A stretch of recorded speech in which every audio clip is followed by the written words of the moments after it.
again. Is Sunguli in the house? Yes. Thank you, Honorable Speaker. On the response to a statement sought by the MP for Kilgoris, my senior Honorable Julius Sunguli, I want to respond as follows. It is a question regarding the insecurity in Angata Barikoi. Honorable Speaker, there has been conflict among the couriers, the Maasais, and the KISII over the use and the ownership of Kailolong land. Indeed, there is a court case that is pending before the Nakuru High Court. Honorable Speaker, the government has taken the following measures to enhance the peace in the area. One is, of course, is the peace barracks and the peace building initiative adopted by the government from time to time. The police station that has been put up in a place, Angata Barikoi police station, to help enhance security in the area. And it was established in a distributed land. The area member of parliament can attest to that. In the same area, Honorable Speaker, there have been a formation of several formed up units to include ASITU, that is anti-stock police unit, JSU, and even rapid response units to help the JSU and other form units to ensure that peace prevails in the area along the border. Honorable Speaker, the government has put up in place the following measures to ensure harmonious coexistence of all warring communities who border each other.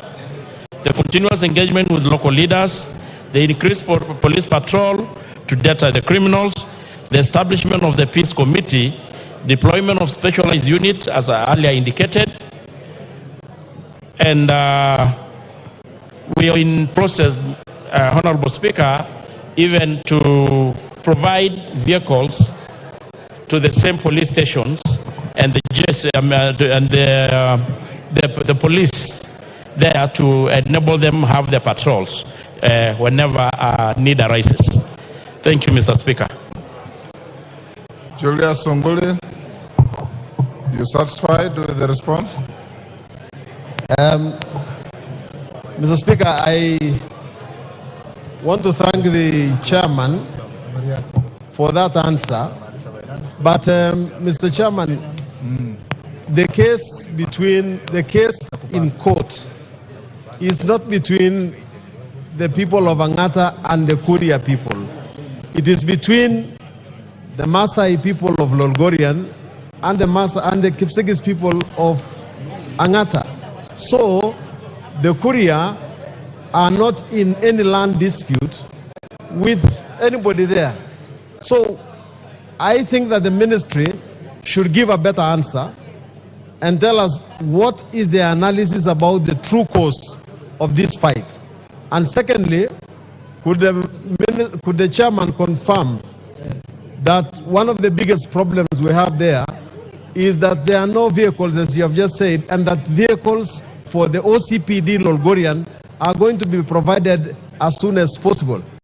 But if the ministry treats this as a land dispute between the Kuria and the people of Angata, then they have it wrong. They have to identify who exactly is disputing the land, because the Kurias have not gone to court against the KISII people who live in Angata.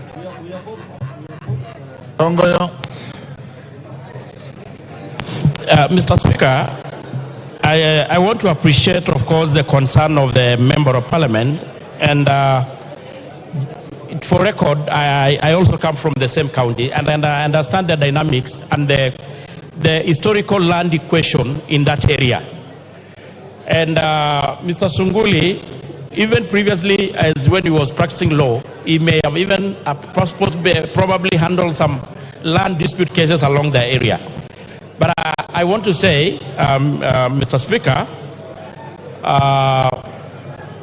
with his help and other actually players in the area, the ministry is going to look into and go deeper, looking into the question. But Mr. Sunguli, the MP, you all know the dynamic and the question in the issue of the land in that area. Because behind the issue of the couriers, the issue of the Kalenjin and the people in Logorian, there is even a long-standing problem between the Western Gishu and the Syria. And those problems are correlated in a manner. But I want to give an assurance that we are going to speed up the investigation if need be. If there are people who are behind this, the government is not going to hesitate to take action. I'd also mentioned that I know there has been a problem about mobility of our police officers to respond to distress calls. You have noted that there is a 10 billion shilling in the just read budget to look into the issue of leasing of police vehicles. And Kilgoris is one of the counties, and specifically sub-counties, which are going to benefit from the leasing of the vehicle to the police. Thank you, Mr. Speaker.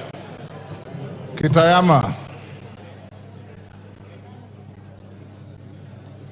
Member for Kuria East. Give Honorable Kitayama the microphone. There you are.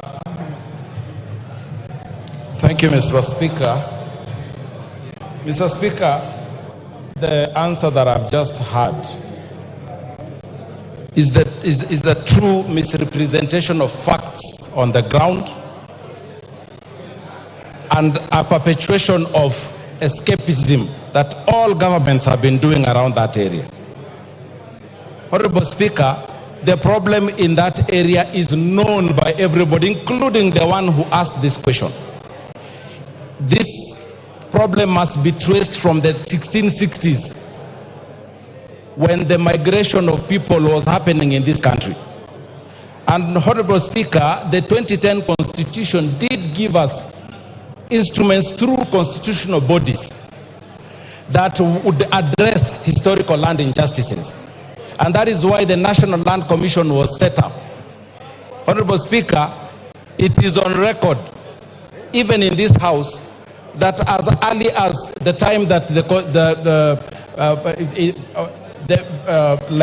Laikipia migration was happening, back during the colonial days, that is when the resettlement that happened in Transmara-Kuria border started causing these problems that are here. And everybody knows that they are just playing to the gallery by escaping the facts. Mr. Speaker, it is also true that the TJRC commission that was set up to look into these issues documented this problem very extensively. And even after the TJRC report, the National Land Commission has listened to the complaints of the people of Kuria and the complaints of the people from Kilgoris and the people of the Maasai in that area. So, Honorable Speaker, it is unfair for us to continue receiving answers that are not solving the problem. And it is also not true that the people of Kuria are not in court. The honorable member knows that in Kilgoris there is a running court case around this matter. In Nakuru there is a running court case around this matter.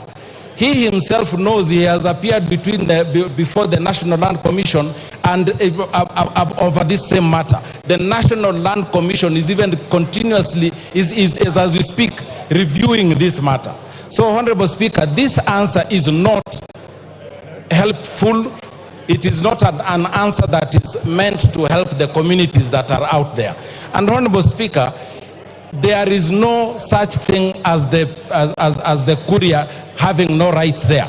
The Kuria have documented rights. If you go to the National Archives, you will find the agreements that were written by the colonial governments during that. And there is no government governments exist in perpetuity. So the colonial government did record the agreement. The people of Kuria are rightfully claiming that land, and the matter is being frustrated by senior government officials over the years. Every government that has been in this country since independence has continuously frustrated the rights that the people of Kuria have been laying over this. And that is why, Honorable Speaker, you are not being told that in 2019, the National Land Commission did award the Kuria community that said piece of land. It's only 20,000 acres. And the National Land Commission, if you go to the Kenya Gazette, it did the January Kenya Gazette, January 2019.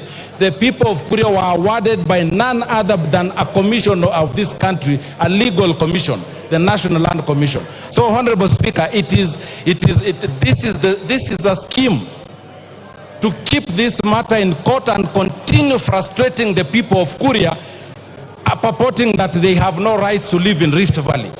In Tanzania, the people of Kuria live in Tanzania, in Rift Valley.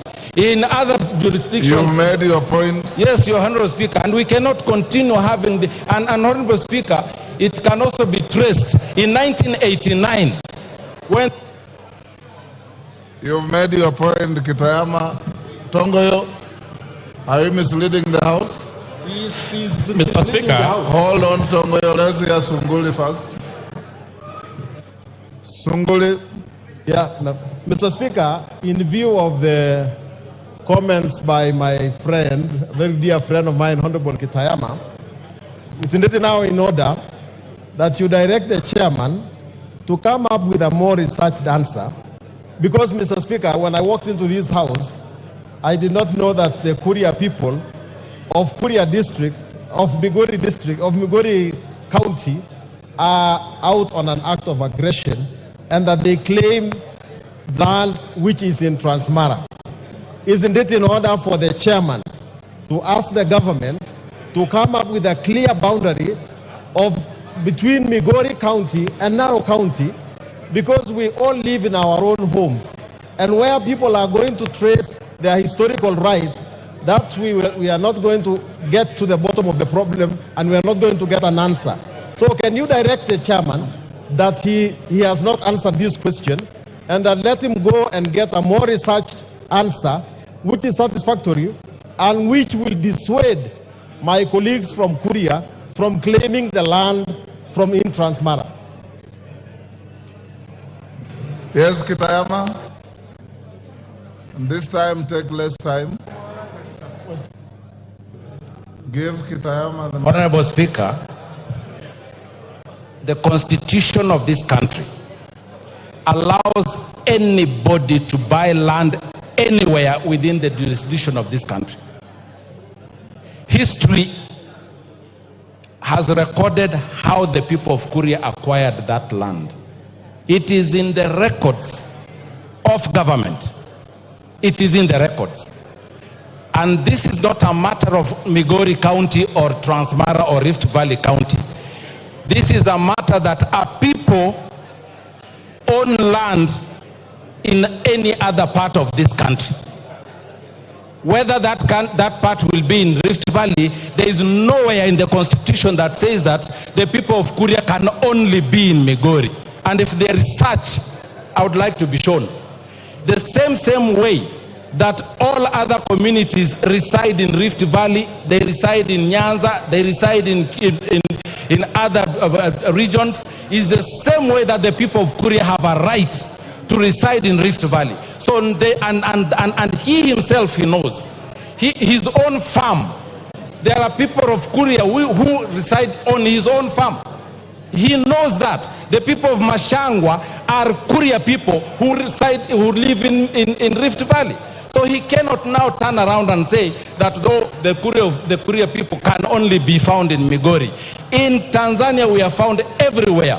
In Rift Valley, in Mara, in everywhere, in every part. And Mr. Speaker, we are not going to be subjected to that kind of warmongering, which started in 1989. And we all know who are the leaders in that time when the people of Kuria were flushed from their land in that area that is called Muyui. And this is a fact that is recorded very, very well. It has been properly prosecuted, and I'm ready, Honorable Speaker, if this House was to set up even a tribunal to look into it, and you'll be surprised, Mr. Speaker, who will live with egg on face over this matter. Tongoyo. Order, Sunguli, this cannot be a ping pong between you and Kitamaya.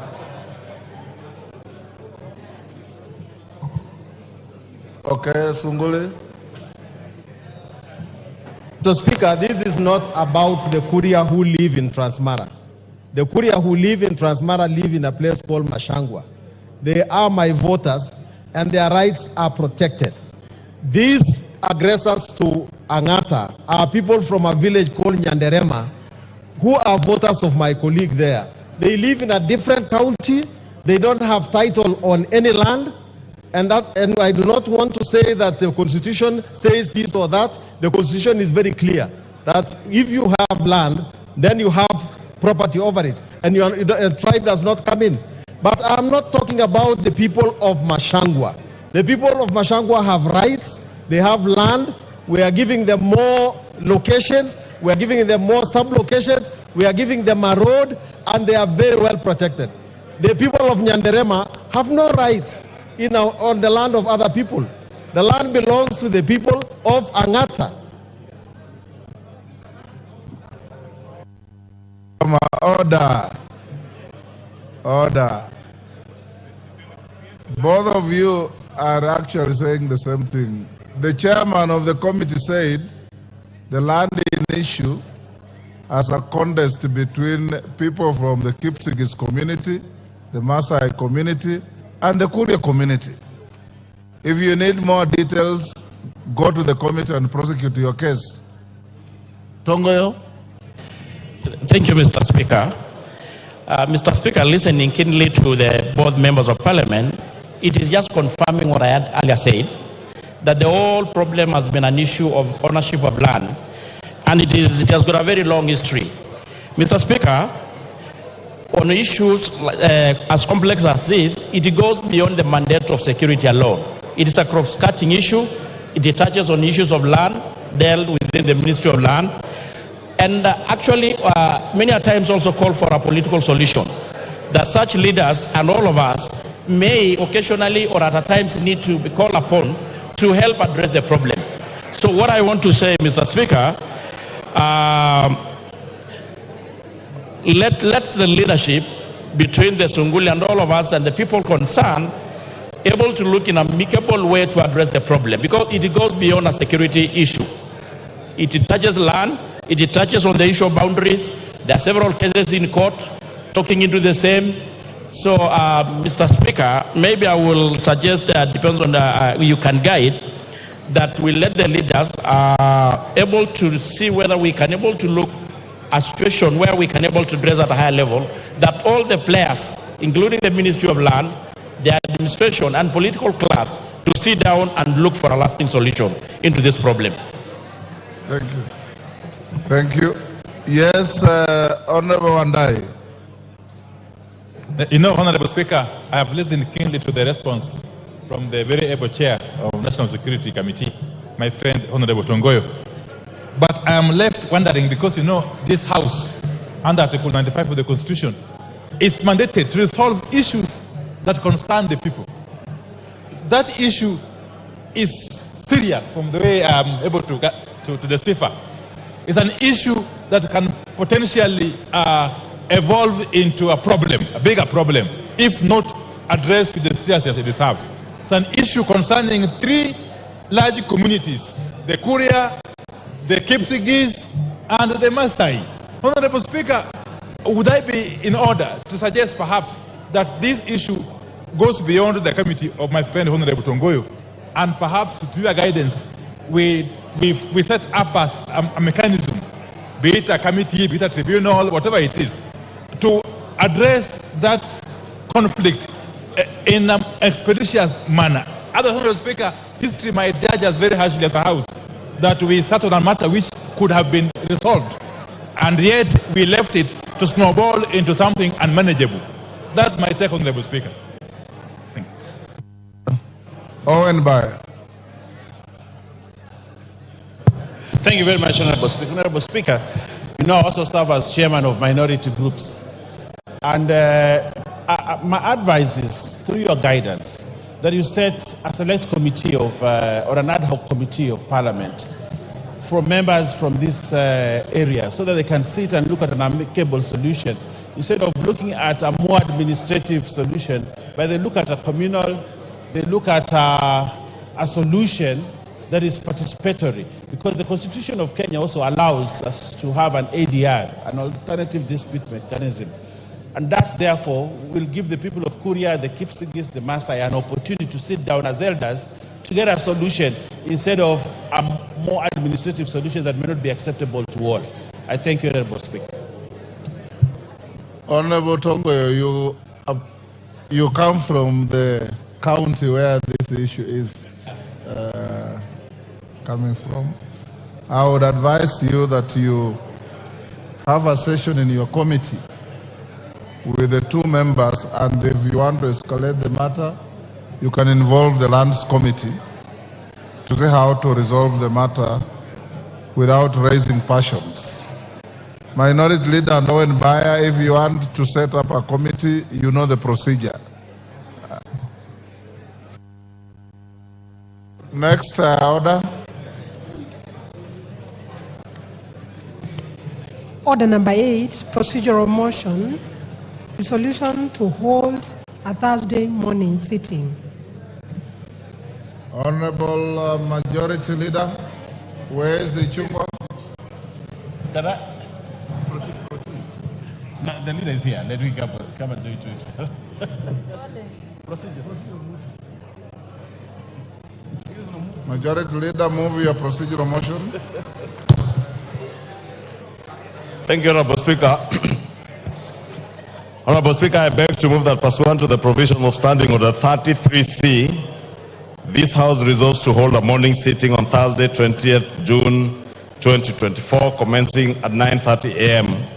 for purposes of considering priority business. Honorable Speaker, this is on behalf of the House Business Committee that met earlier this afternoon, and the House Business Committee considered bringing this resolution and through this procedural motion to allow members adequate time, Honorable Speaker, to debate without anticipating debate the finance bill of 2024-2025, which we expect to be tabled in the course of this sitting by the Chair of Finance. And also, Honorable Speaker, considering that many members are very interested in contributing to the debate on the finance bill, we thought it would be wise to have a morning sitting on Thursday. We will have tomorrow the whole day from 9:30 all the way up to 9 p.m. Then we also allow members Thursday morning. Honorable Speaker, as you directed during the House Business Committee earlier today, we have up to 5 p.m. on Thursday for debate of the second reading of that bill. Honorable Speaker, there is also priority business in considering the Senate amendments to the IBC bill. Honorable Speaker, as members are aware, there are two constituencies that still have no representation in this House and are bound to have by-elections, but we cannot do that because we do not have an IBC commission. And therefore, it's imperative that we consider the amendments that were done to that bill by the other House, consider them, and if we agree with them, then that bill can be assented into law, and we kick off the process of the recruitment of new IBC commissioners. With that, Honorable Speaker, I beg members to support and agree with the House Business Committee that we do have that Thursday morning sitting, and I wish to request the Leader of Minority, who is also a member of the House Business Committee, to second. I beg to move. Honorable Speaker, I wish to second the motion, but I want to add the following. Obviously, members from across the political divide would want adequate time to be able to contribute to the matter of the finance bill at the second reading stage. And that's why it was in the wisdom of the House Business Committee that we allocate enough sitting days. That is Wednesday morning, tomorrow, Wednesday afternoon, Thursday morning, and possibly Thursday afternoon, for members to be able to contribute effectively and for their constituents to get to know where they stand on this very important matter. Honorable Speaker, secondly, I want to agree that the matter of the IBC is so crucial. Honorable Speaker, we now have two constituencies that have got no representation in this House. That is Banisa constituency in Mandera County and Magarini constituency in Kilifi County. Honorable Speaker, the case of Banisa constituency is very sad, extremely sad, that they have lacked representation in this House from March last year, Honorable Speaker. And you all know, Honorable Speaker, the procedures for constituting the IBC, even after this bill is finally enacted into law, is going to take some time, Honorable Speaker. Maybe 4 months or so, Honorable Speaker. So I think it is in order, therefore, that we approve this motion. But as soon as we do so, I have been trying to scan around. I can't see the chair of the Committee on Finance in the House, and yet I've been waiting eagerly to lay my hands on the report of the committee. Because this morning, we were treated to some very juicy news by Honorable Kimani Chungwa and the chair from State House about certain measures they have taken on the finance bill. Say, the test of the motion